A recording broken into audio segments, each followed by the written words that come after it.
I went to like sit in the flower blooming stage. Like I think expenses might have been a little bit higher this month, and I have 6 recipes that I've chosen for the week. That's a big thing. That's like my biggest professional achievement yet at this point. At first I thought it was a scam, and I really think that it has been doing great things for me. I'm not gonna lie. Ever since I became a reader again, specifically I read 13 books in the month of March. I feel like it gives like gender reveal when I'm having a boy.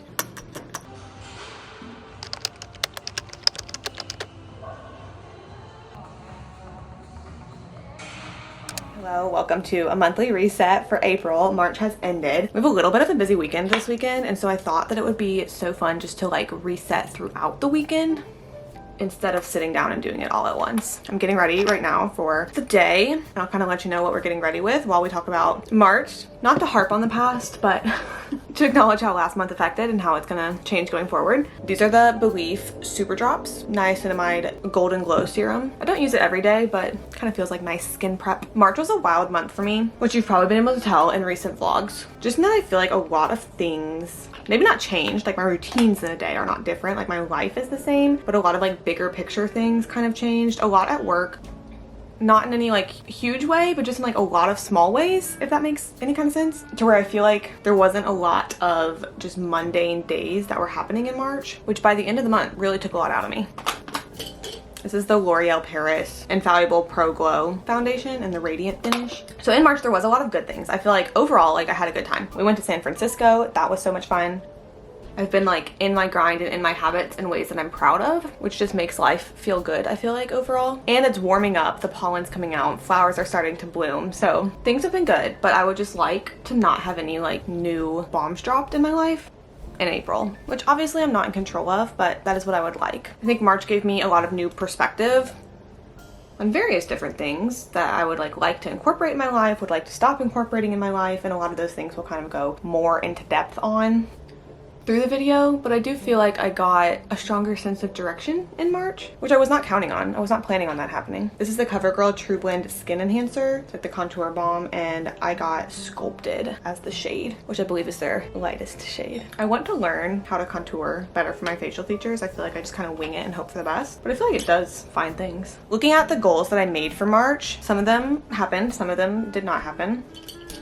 As it goes. I wanted to continue a low spend month and just be mindful about spending without having set rules on it. Like it's not a no spend, it's just a low spend month. I don't have a lot of high spending habits. I'm usually pretty good, but I wanted to consciously think about anything before purchasing and just really think about like, do I need this? Do I need this now? And do I want this more than I want to save? Which I think has just been a good kind of mental checklist to go through before pressing purchase on most anything that is non-essential. That being said, we obviously like enjoyed ourselves in San Francisco, ate out a lot. I like got a few, like I got this PJ set in March, so it's not like we're not buying anything, but we're just buying things that we actually want and have wanted for a long time so that it does not infringe on like savings goals and that kind of thing. I made the goal of 13,000 subscribers on YouTube in March, which was a lofty goal because that would have been more growth than I've really experienced in a month for a while.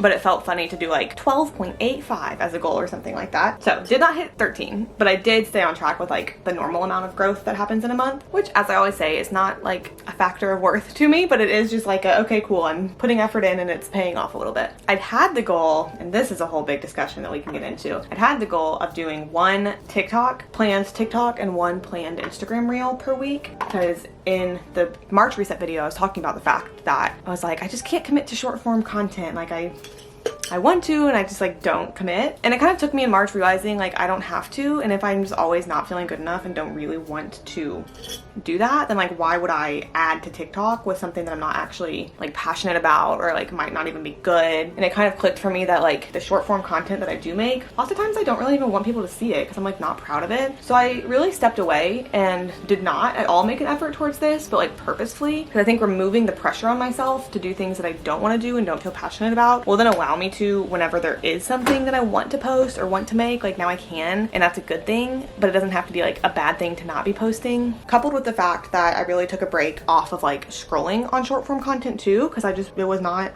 adding to my life. So I did not do one planned TikTok or one planned Instagram reel per week. I had a goal to have a great trip to San Francisco, which we did. It was so much fun. It's a great city. I'd never been to Northern California, and I've only been to Southern California, let's see, LA last when I was like 8, and then we went to San Diego when I was 16. So not at all extensively. and never to San Francisco, which is its own special thing, and I really liked it. It was a great place to visit and just overall a good fun trip. And then lastly, I'd had the goal to plan the honeymoon, like what we'd be doing in each day, and I don't really want to have like a strict schedule for honeymoon at all, but just seeing like, are there restaurants that we want to make sure to go to, or are there like excursions that we really want to make sure to do. I did look deeper into things, but I did not like come up with an idea for each day, so that'll be upcoming in April. But I don't really think there's too many things that we're going to pre-purchase. Like we have our hotel, we have our flights, so we like know where we're staying, and it's a great place, so we could hang out at the hotel every day and have a good time. We have our flights, and it'll just kind of be like, okay, do we want to like go to the north part of the island, and like what day do we plan to do that pretty flexibly. I have not done that yet, but I will. Looking into April, I feel like I have more of like a vision board almost, not that I physically made, but just in my head of what I'd like the month to be like. A little bit more than set goals, but we will do set goals too. I want April just to be routine in a way that is calming and beautiful and sort of this is about to be a lot, but like, you know how April I feel like is whenever like flowers really start to bloom, and it's like winter happened and now you get to see the flowers that are blooming and growing and being beautiful. I want to like sit in the flower blooming stage. Like I've worked a lot the past few months, a lot has changed in the past few months. I've been putting effort in like in the gym and in my healthy habits and in my brain and in my content, and I've just been putting a lot of work in, and I want to continue doing that while also like appreciating like, okay, flowers are blooming. There are results of my effort that are wonderful, and I want to be able to sit in that this month while not like loosening up on the gas, but maybe not like accelerating as hard. There's not too much planned in April too. Like on weekends, there's things that we're doing, but nothing that feels stressful. At the end of the month, we're taking a trip to Colorado, so that'll be extra fun because I miss my nephew, so we're going to see him. And my sister and brother-in-law, of course, too. But other than that, April kind of gets to be relatively chill, and I'm planning on just taking full advantage of that.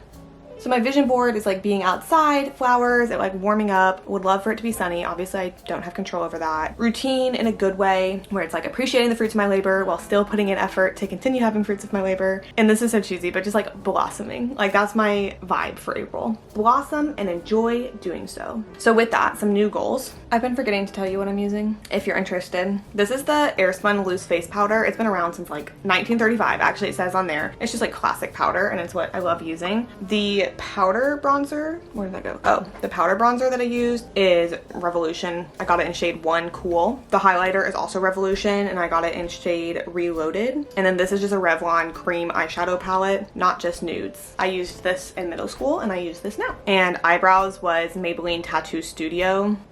I use the shade Deep Brown. I'm between on eyebrows. Whenever I'm going for like a little more intense look, I'll use the brush and powder, and it's just like the Wet n Wild Ultimate Brow Kit, and I do really like it with like the angled brush, but also sometimes I just use a mascara depending on, it's really not a conscious choice, it's just whichever one I grab. I haven't talked about where we're going because it's a bit of a buzzkill. We're going to a funeral today, but it's a celebration of life. The colors are pink and purple, so I haven't decided yet exactly what I'm wearing, but I'm gonna do like pinky blush because it'll go with whatever I'm wearing. And it is sad, but it's important to show up for people, and so that's what we're doing today. But looking forward into April goals. There's always a health fitness goal, so of course there is this month too. This one I just want to kind of commit and track to lifting 5 times a week. I feel like that is typically what we average, but I kind of just want to track it to see if that's what we average, because I think that's sort of my goal would be 5 times a week. Wow, that is an intense blush. I should have known. I mean, it literally is very bright. It's the Urban Decay Hydromaniac in shade Drippin'. It's also hard though, because whenever I like rub on cream brush like this, my cheeks turn pink, and so it always looks more intense than it actually is when it's first starting. So recommit to 5 times per week lifting, and then also just like recommit to a calorie deficit. I've been eating in a calorie deficit, which is how I've been losing weight, but it's been like really good. Nothing, I look like a clown. Nothing too super strict or not huge deficit at all, but just enough to where I am fully fueled without over consuming. I'll make the goal again of 13,000 subscribers. With the amount of growth that I'm usually getting about 400 subscribers per month, so that would have us hitting that this month, so we'll see. I love that.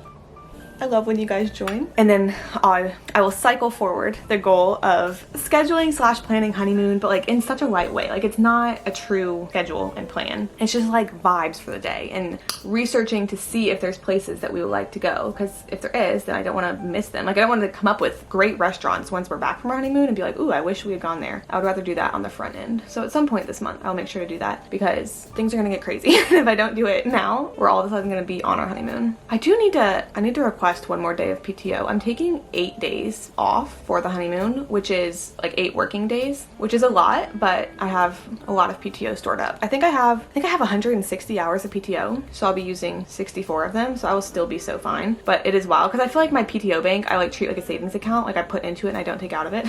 Or I do, but like not in drastic amounts. And I obviously am still gaining PTO, but between like the wedding and San Francisco, I'm just also using PTO this year, which is great. But I was thinking that I would work and just leave early the day that we're flying, like leaving for our honeymoon. And I don't know why I would do that. I just need to request that full day off. I have the goal in April to get out in the sun more protectedly, like in a skin safe way. But with my fair skin, it can handle the sun, but not if it's like surprised by it. And I don't want our honeymoon in the Spanish sun to be the first time that my skin has seen sun in like a year, because then it would be surprised by it and I would just burn every single day. So I want to carefully and smartly just like build up a little bit of resilience, not even like a base tan or something, but literally just like have my skin see sun before then, because then I don't burn as much if I'm like a little bit exposed, because my skin's not like surprised and shocked. That's probably not scientific, but let me know if you relate at all. Like I am 100% fair skinned. If I am out in the sun a lot, I get tan for me, not like an impressive tan at all, but I don't tan if I go from like 0 to 100. Then it is just burn, and the burn doesn't even burn and turn into a tan, it just like burns, which also is just like not good for you. So I'm planning on like laying out when I can this month. I've done it a couple times so far, and literally just like 1 hour, like 30 minutes one side, 30 minutes the other side, fully sunscreened,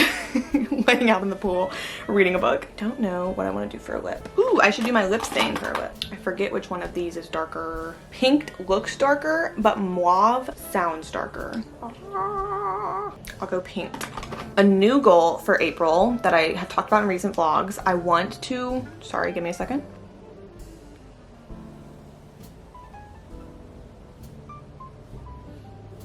Should I line or should I just go full? I'll just line. My code for FabFitFun is still active if you want a good deal on FabFitFun, which is how I got these, among a lot of other things.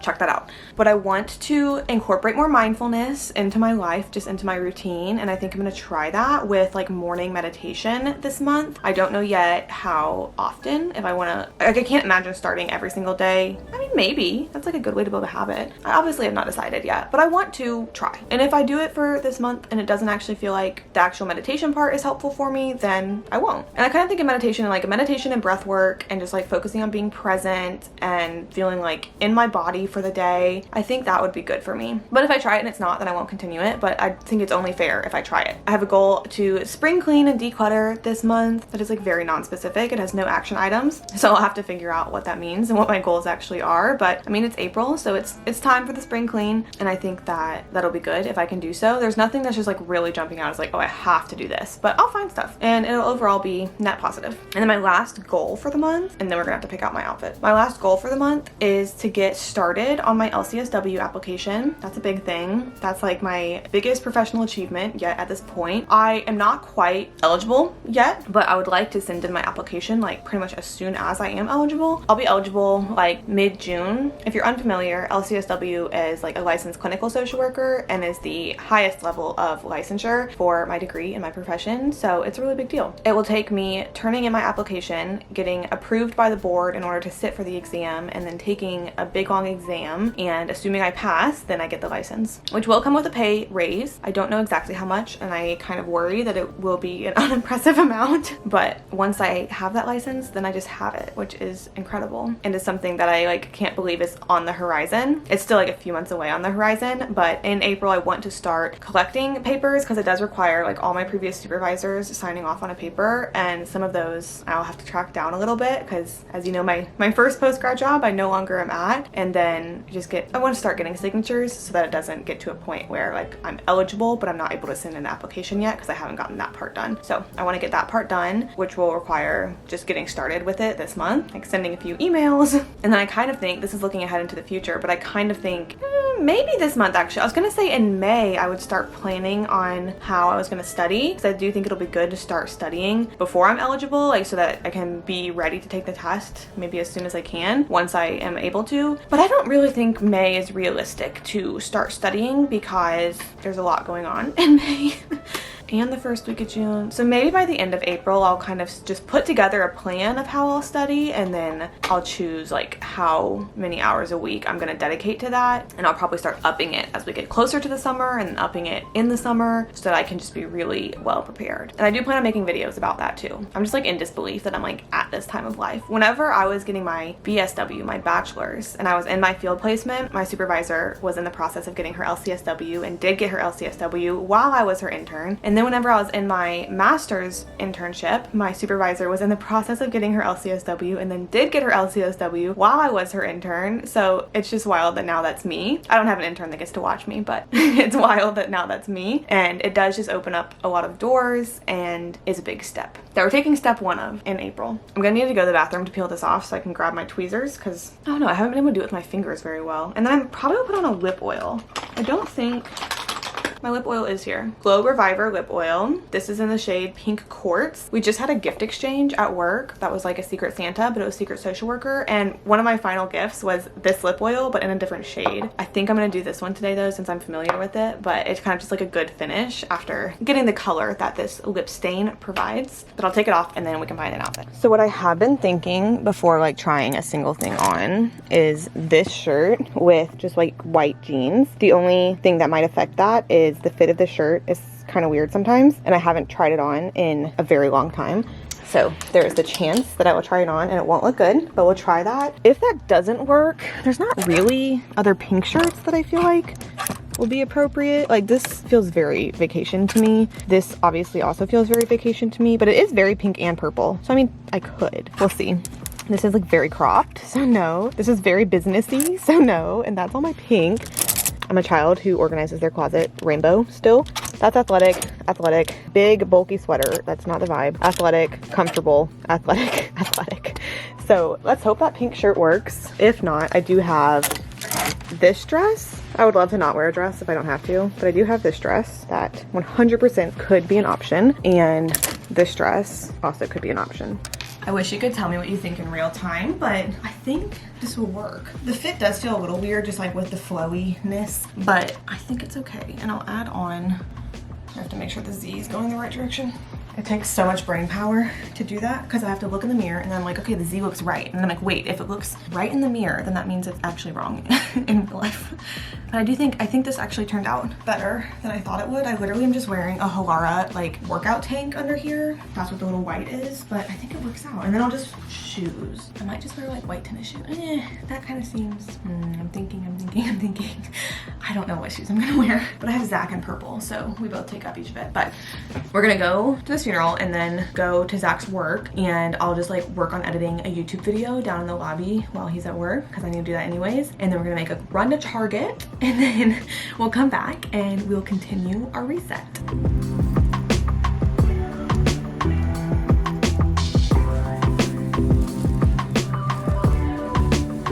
Today was sad to say the least, impactful to say the most. I said it before. I think I said it before in this video. I'll say it again. It's really important to show up for people, especially for things that are sad. But I've taken time to decompress. I actually just edited an entire YouTube video that is posting tomorrow at 10 a.m. So it is currently uploading in the living room on my computer, which feels good to have that done. And I wanted to do our book club. So ever since I became a reader again after I got married, since wedding planning took all of my life for the months that I was, and I didn't read like any book, but now I read again.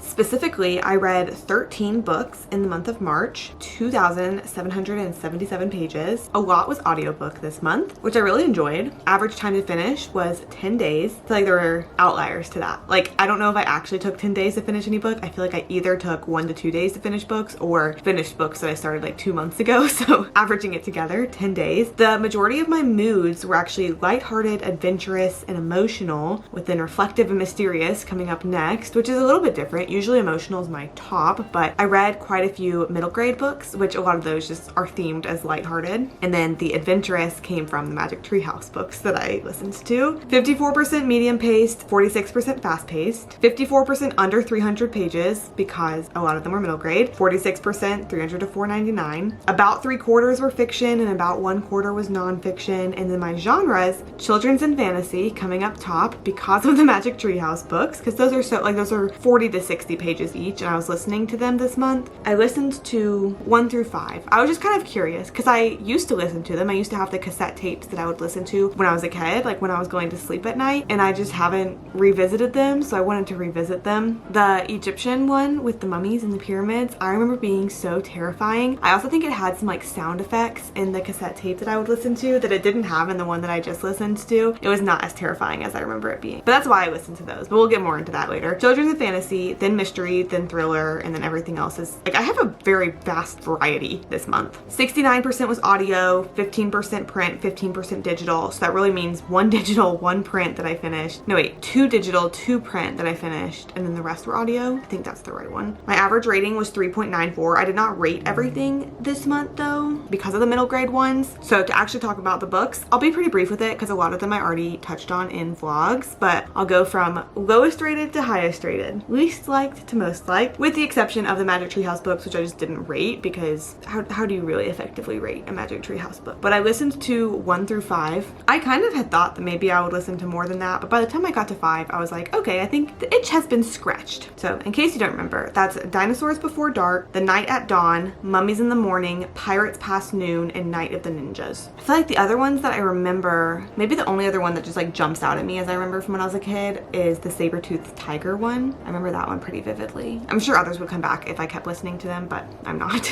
And then looking at this now, I don't feel confident in it because my lowest rated book this month was Listen for the Lie by Amy Tintera, which I gave a 2.75, and on my little scale that's like between average and above average. I finished it in 1 day though. Like I listened to the entire thing in 1 day, which I feel like means that it maybe is better than above average, or maybe is just above average. Its little teaser though, what would you do if you thought you murdered your best friend and if everyone else thinks so too? What if the truth doesn't matter? And it follows a girl named Lucy whose best friend was murdered some years ago, and she was found walking around with a weapon covered in blood and just like covered in her friend's blood, but with no memory of what had happened that night. And so it was a cold case, like never proven either which way, but a lot of people in their small town believed that she did it. And she like has moved to LA, she's separated herself, obviously still living with the trauma of it and not having the memory of it, but then a true crime podcaster covers the true crime and it kind of just stirs everything back up again, and she returns to her hometown. I guess why I rated it low, like it was interesting and the audiobook was good because with the podcast part, it like had a different voice and it had like intro and outro music, so it kind of felt like a true crime podcast, kind of like Serial or something like that. But since the main plot point was memory loss, it's like convenient whenever her memory starts to come back and the times in which it comes back at the exact moment that it comes back. Like I kind of just wish it was a little less up to just like author manipulation of releasing tidbits of information, because it kind of just seemed like she was using the amnesia until she was ready to release information, and then our main character would like remember something and we'd be like, ooh. But like if she had just remembered it all in the beginning, then nothing would have ever happened like this. You know, like it just felt convenient. So it was interesting, but it wasn't just like so good. My next lowest rated book also was not a bad book. I rated it 3 stars. It's called Tales from the Haunted South, Dark Tourism and the Memories of Slavery from the Civil War Era. And the 3 stars means above average. I plowed through this. I started this in late December and I only finished it this month. It is nonfiction, which sometimes is harder for me to read just like as a book instead of listening to it, but I did, and it was really interesting because it talks about, I mean, I guess exactly what the title says, but it talks about like ghost tours and how popular that is in the South and places especially like Savannah, New Orleans, I mean through Mississippi, through Alabama, there's like ghost tours of plantations, and how it is a lot of white Americans' favorite way to consume Black history, because with the veil of it being a ghost tour and like these tragic stories are what happened to the ghosts and the supernatural, it's like addressing the horrors people experience but at an arm's length distance, where it's like it's the ghost, it's the supernatural, instead of like actually facing history head on. And also then too sensationalizing stories that are actually disgusting and tragic, a lot of which are not actual historical stories too. Like they have characters like, oh, this ghost, and like these are the things that happened to her, which are awful things, but like are treated as like, ooh, this is the thing that happened to her, and then like aren't even actually historically accurate. It read like a thesis, like a dissertation, and it was really interesting, and the author herself went to a lot of different ghost tours and different haunted places in the South, so like that part was interesting and it was a great concept, and I feel like I learned a lot, and I feel like it's something that a lot of people should think about and should learn about.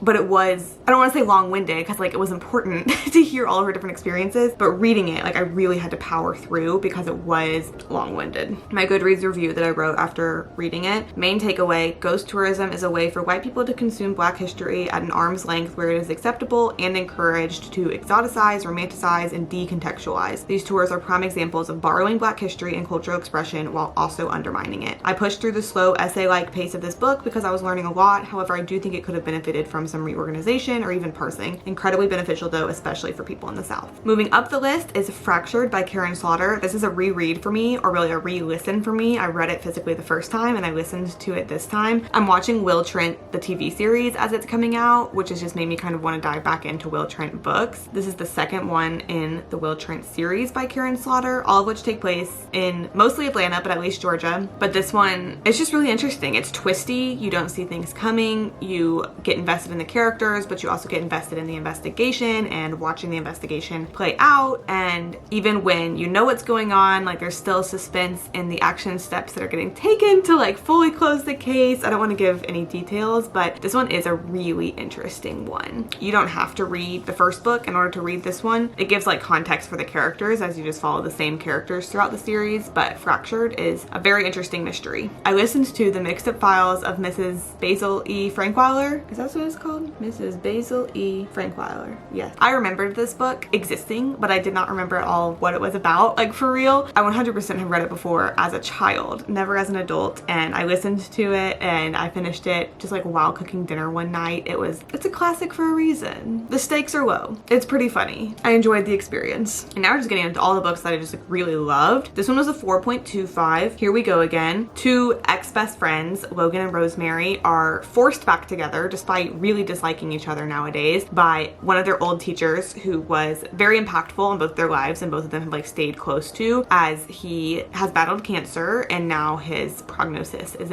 very, very limited. He would love to make a road trip across the country to make it to the East Coast, to Bar Harbor, Maine, to a little cottage there, as that is where he would like to pass. And he recruits both Rosemary and Logan, to both of their dismays, to get him there. They do not take a straight path by multiple meanings of the word.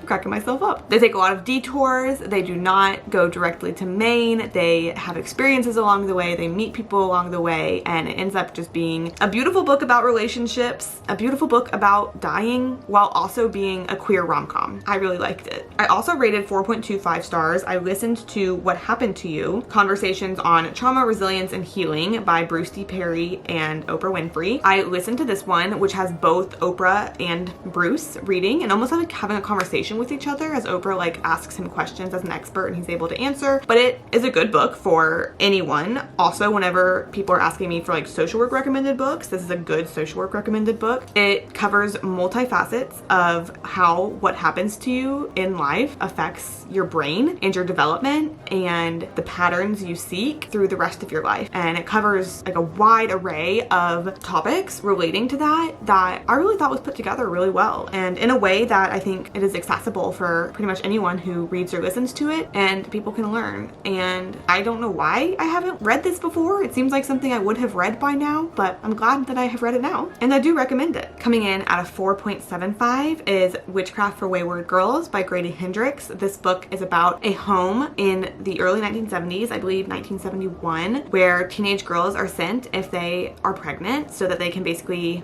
be pregnant at the home, have their baby, put the baby up for adoption, and then return back to their regular life as if nothing had ever happened, which obviously does not work successfully as a human, especially coming from the context of the What Happened to You book. We know that. But this book specifically follows characters in that home. It can be kind of slow at places, but like because they are bored and they are waiting out their pregnancy, and it really dives into a lot of different things, a lot of intersectionality going on here. But the witchcraft part, there is a witchcraft part. Some of the girls get together and start dabbling in a little witchcraft together, which raises the stakes in a way that they were not planning on, and was a really interesting read. I have heard from other people that the witchcraft is not to the level that they were expecting it to be. It was a fine level for me. Like I wasn't expecting it to be entirely a witchy book, so I wasn't shocked. Like it's not an entirely witchy book. It's more like teenage girls are just like playing around with witchcraft. It is a horror book. I feel like I should specify that. Grady Hendrix is a horror writer and has a way with words that can feel horrific during some scenes. In this book specifically, birth scenes. I feel like all of the horrific elements are related to birth scenes, to the point that during some of them I was reading like this because that helps me.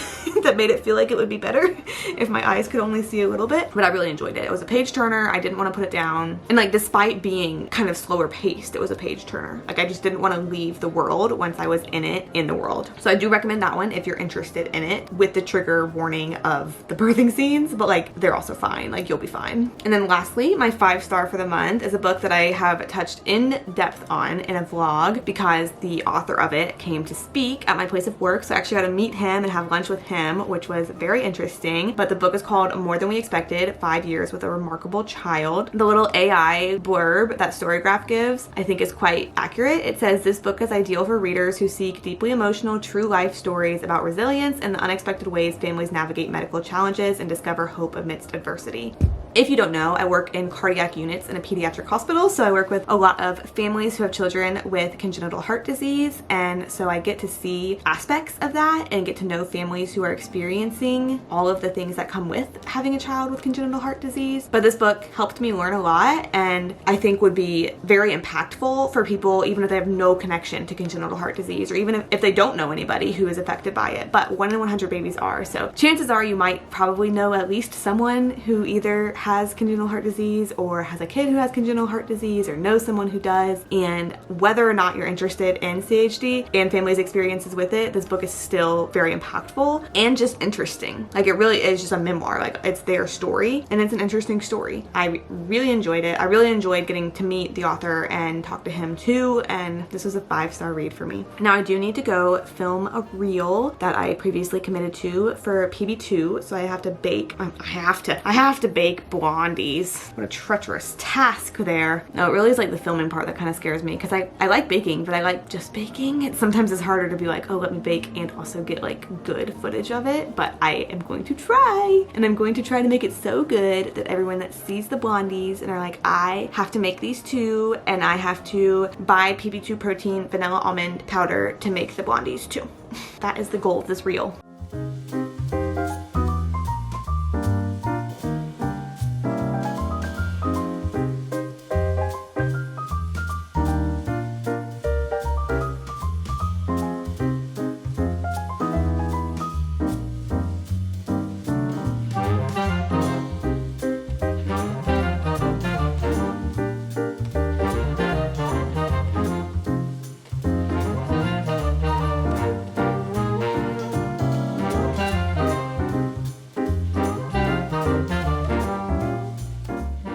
Today is leg day, so this is my little outfit and then just like a sports bra underneath. It is going to take some motivation to lift heavy weights today, but we're going in the morning. And then I just made my grocery meal plan for the week too, which I keep showing you whenever I've already gotten groceries, so I want to show you the app. It's a free app. It just like genuinely has changed my life. So whenever you click start meal plan, you can scroll through all of the different like meal options, and you just like click the plus sign if you want it. So I did that last night, and I have 6 recipes that I've chosen for the week. And so whenever you come up with those recipes, then it gives you a grocery list, and it sorts it by like produce, spices, you know, bakery, meat and seafood, dairy, cheese and eggs. Like, it just sorts it out for you, so that then you can click through what you already own and you have a grocery list literally just created for you, which is incredible. And then whenever you actually are going to make meals, then like when you click on it, it has like obviously the ingredients, and so then you can just like grab everything out of your pantry to be ready, and the instructions. I would say all of these take probably less than an hour.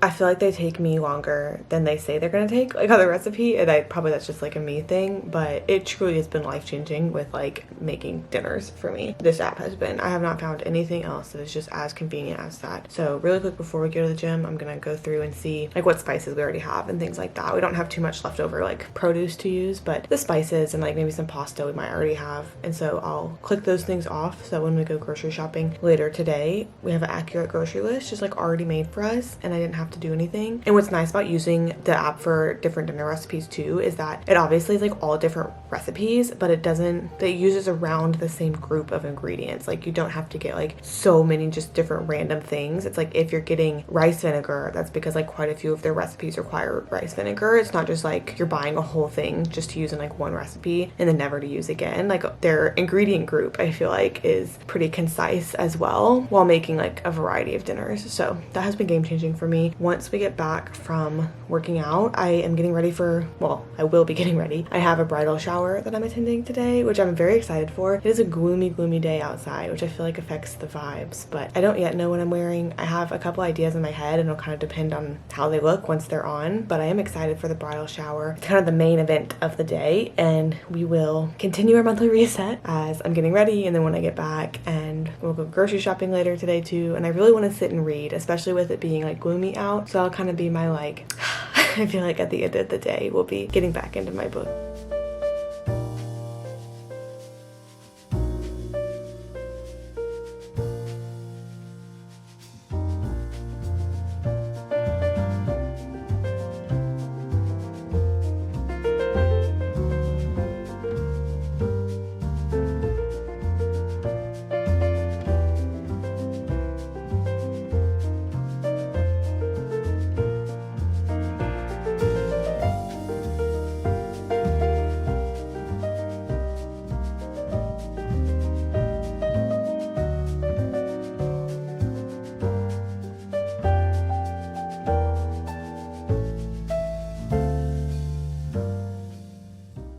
I was gonna film me doing my makeup again today, and then it occurred to me that it literally is the exact same thing I showed you yesterday. So this is actually the final product. The only thing I've done different is I have not yet done a lip, and then my blush is just this Huda Beauty blush in Cotton Candy. So it's a little more pastel and not as vibrant pink. This is the dress that I was thinking of wearing. And now I am like worried it's too much. I feel like it gives like gender reveal when I'm having a boy. Because it's so poofy, but I also haven't worn it yet today, and I haven't worn it ever, and I do think it's pretty. It ties in the back. You can see that. I'm gonna try on a couple others before we decide for real. This is the next one I tried on. It's from Halara, and I've never worn this one either. I've never found a reason to wear it. I don't think today's that reason either. It does not give bridal shower to me. I might bring it like on our honeymoon or something. I don't know. It's cool. And it's like athletic material, which is really interesting, but I don't think it gives bridal shower.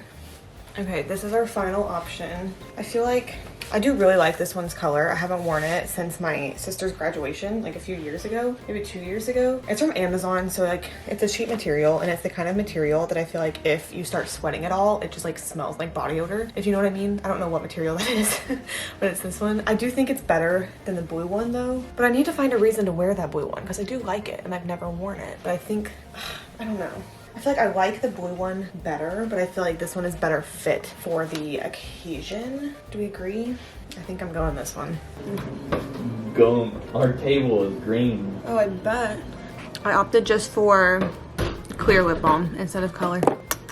We're gonna go over my spending overview for the month because that is a favorite part of monthly resets. With full honesty, I had planned to do this a lot earlier in the weekend, but things have just felt hard today for literally no particular reason. I mean, the bridal shower was wonderful and lovely. Adored it. I just feel like I'm sliding into where like some mental tasks are starting to feel harder, and so they are getting procrastinated, and I don't want to be like that forever, but I was like that with the spending overview. So we're doing it now, Sunday night. If you remember, last month was very savings heavy, like super savings heavy in a way that was absolutely incredible, but obviously cannot be true every single month. And so this month, 13% of income went to savings, like to high yield, which is still a great amount. I'm glad to be able to save any amount any month, but it is less this month than it was last month. And then kind of just the regular, I feel, for expenses, bills, and subscriptions. I think expenses might have been a little bit higher this month just because, honestly, because of San Francisco and like eating out so much that weekend, which is great food, but San Francisco seems seems to be expensive food for like low portions. I don't know if that's just coming from the South, it feels that way, but it would be like the food was so expensive and then it would come out and we would be like, I'm gonna be hungry after this. So looking at where most of my money goes, the biggest chunk obviously was rent, and then groceries, savings to my emergency fund, dining out, coffee and breakfast. I separate those two out. Like getting breakfast out feels different than like dining out, so I separate those two, and then we just kind of get into the small expenses. I'll put on the screen this if you're interested. It's just like the actual amounts we spent. I don't really think there's like any part that I'm over budget in is because I like wasn't necessarily counting on making that, but I gave myself flexibility that it's fine. Like I budgeted 0 for gifts and donations because I didn't think of any that we needed to do this month, but then there ended up being like some gifts that I got for people, so like that's a good thing. I'm not like trying to do less of that, but that's just like why we're quote unquote in the red there. I don't know, looking at this, like a lot of eating out, some random shopping, but like not too much. Like there's not too many takeaways because like we were okay for the most part, which is awesome. I had to change cameras because my Canon died and I don't know where the battery pack is currently at this time, so sorry for the inconsistency if you can even tell. But something that I thought about that I feel like my monthly resets are missing are like I'll set goals that are like things to achieve, but less focus on like habits or like how the days are gonna go. So I kind of did some thought about like habits. Wow, something's going wrong here. I don't know what it is. I gave some thoughts to habits that have been working and habits that have not been working. And kind of what I thought through is that habits that have been working that I want to keep up in April and pour more energy into are morning workouts, my like a daily makeup routine. I 100% feel better when I look better, and I feel more confident when I feel in my own self that I'm looking away that I feel confident. So I need to keep doing that, and I'm going to pour energy into that. And then also cooking dinners has been a good habit that at times before has felt exhausting and right now is feeling okay. I think morning workouts and cooking dinner go really hand in hand because cooking dinner is stressful whenever I'm trying to do like an evening workout and cook dinner in the same evening in the limited hours that are in the evening. And so having morning workouts and cooking dinner allows both of those things to feel joyful. And so I'm going to keep pouring energy into that in my days. Habits that I don't think are working for me that I kind of want to fix. Right now, I feel as though I'll like get home, I will cook dinner, I will then shower and then eat dinner because I like eating dinner on the couch. And then once I'm on the couch eating dinner, then it's just so easy to throw on a show, maybe throw on some YouTube videos and just start my evening rot, which I love my evening rot. I am not hating on my evening rot, but I do think that if there are things that I would like to get done, I need to do it before I hit the couch, because once I hit the couch, I'm going from couch to night routine to bed, and there's nothing that's going to happen in the meantime there, which right now just means like there's nothing happening in the meantime there. And so I do think that it will be nice to have like at least one productive evening activity to where like I can cook dinner, I can eat dinner, and then I can like tackle the bag that I've been meaning to declutter, or just things like that. I think that will bring some good, productive, accomplishy energy into my evenings that I am probably in need of, while also not sacrificing the evening rot. Like then I can evening rot, but I don't necessarily need as many minutes on the couch as I'm taking right now. Another habit that's not working is the amount of stretching I'm doing. I am stretching, but I'm stretching whenever my body reaches a point that it is like in pain and needs to be stretched out. And wouldn't it be so great to just have like a maintenance stretch routine instead of waiting for the pain? And I have gotten better because for years I talk about, oh, I need to stretch, I'm not stretching. Now I am stretching, but I'm like not doing it regularly enough. It is more reactionary stretching than actual proactive stretching to be stretched out. And so right now that's not working, and I'm going to try to pour more energy into it to make it actually work for me. And then another habit that has not been working is doom scrolling. In recent vlogs, I have really talked about like my changing thoughts on social media and just feeling free in the fact of knowing that I have no obligation to have to keep up with social media. Like I do not have to scroll on TikTok. I do not have to scroll on Instagram. I do not have to interact on either. I do not have to create and post content on either. And that's been like a game-changing mindset for me. And it's been about a week now since I really have just like doom scrolled, I would say. I did finally get back on TikTok. I really was just off the app for a few days, enough to break my little thumb habit, because whenever I was trying to not be on them at all, I kept opening the apps because I didn't want to delete them. So it was like a little built up. But I would open the apps and I would like be halfway through watching a TikTok and I'd be like, ooh, I'm not supposed to be here, and then close it. So I've kind of broken that habit. I feel like I'm not just accidentally doing that, but I did like scroll through the TikToks that Zach has sent me in the past week. But that feels very different than being like on a For You page where anything can hit me. So being freed from the shackles of social media is still in progress.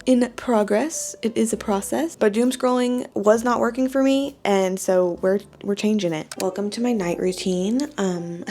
This I have been loving. It is the cleansing oil from Anua that is like double cleansing, like you cleanse with the cleansing oil to kind of pull all the oils and the little makeups from your face, and then you go in with your actual face wash. And at first I thought it was a scam, and I really think that it has been doing great things for me. I'm not gonna lie. So lately, this is my routine. Once a day, sometimes I'll do it in the morning, sometimes I'll do it in the afternoon or evening. It usually depends on like if I wore a full face of makeup that day, which I did today, so I'll make sure to do this tonight in order to like get all that makeup out. And then I use 2 different face washes that I just kind of go between the 2. One is the Curology Acne Cleanser face wash, and then one is the Peace Out Acne Gel Cleanser. Since simplifying my nighttime routine, I have found so much more success in the skin. I actually, on the video that posted today, I just got a comment saying my skin looked good, and like my heart grew 3 sizes. It's been a long time battle, and the battle is not over, but it is nice to see that other people are noticing. But simplifying has really been the thing for me. So between these 2, I mean, they're pretty much the same face wash, I'm not gonna lie. They're not all that different from each other. I just have the both of them, and cycling between the both of them I have found has been fine. For exfoliation, my esthetician gave me these. They're Skin Script glycolic and retinol pads, and so about 1 to 2 times per week, 3 to 4 days between each,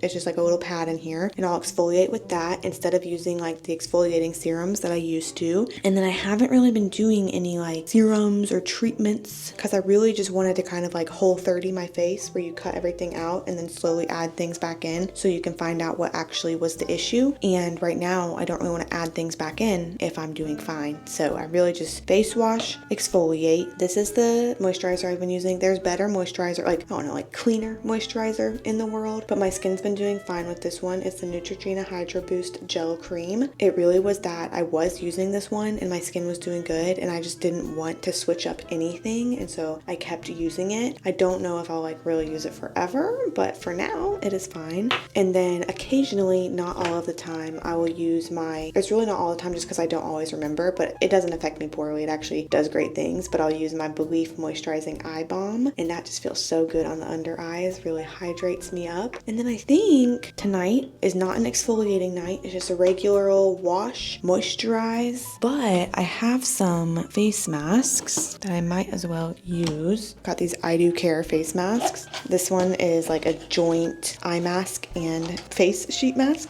duos that are so fun. We have firming or soothing. What do I need?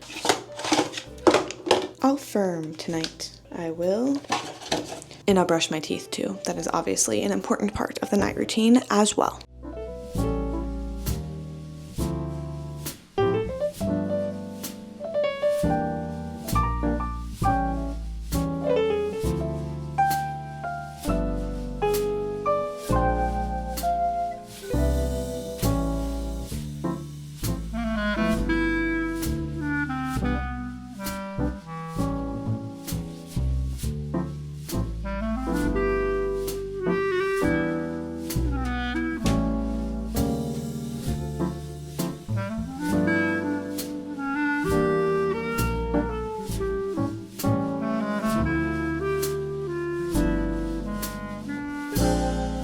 Now that I look kind of mess, thank you for resetting with me this weekend. I hope you have a wonderful new month. I hope that you see all of the fruits of the labors that you have been doing the past couple months, and that you truly just get to blossom this April with me, manifesting it. Make sure to subscribe before you go. Make sure to take care of yourself and be kind to yourself always. I adore you, and I'll see you next time.